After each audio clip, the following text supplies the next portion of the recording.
కాకుండా చర్యలు ఏమి ఉండవు. రిస్క్ ఫ్యాక్టర్స్ తగ్గించాలి. ఇప్పుడు if somebody is smoking you should stop smoking. Somebody is అంటే ప్రతి ఒక్క మనిషి కూడా, ప్రతి ఒక్క ప్రాణి కానీ జంతువు కానీ whoever is born here has to die.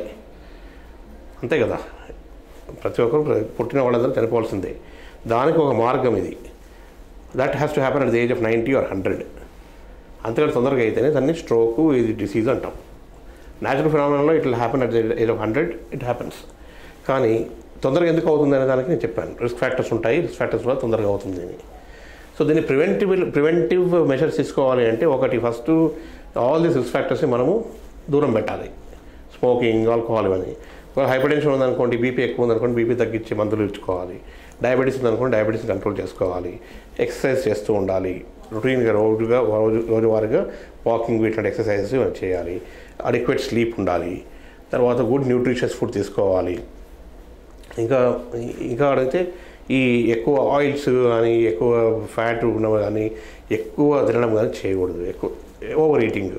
So obesity is another very important risk factor for stroke. So ఇవన్నీ రిస్క్ ఫ్యాక్టర్స్ మనం మినిమైజ్ చేయాలి.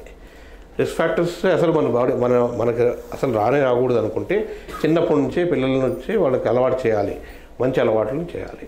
So that they should not get addicted to smoking కానీ, ఆల్కహాల్ కానీ అట్లాంటివి. కానీ కొన్ని ఫ్యామిలీస్లో hyper tension ఉండడం కానీ, డయాబెటీస్ ఉండడం కానీ ఉంటాయి కాబట్టి, ఇవన్నీ ఉంటాయి కాబట్టి అది మనము దాన్ని ట్రీట్ చేయాలి.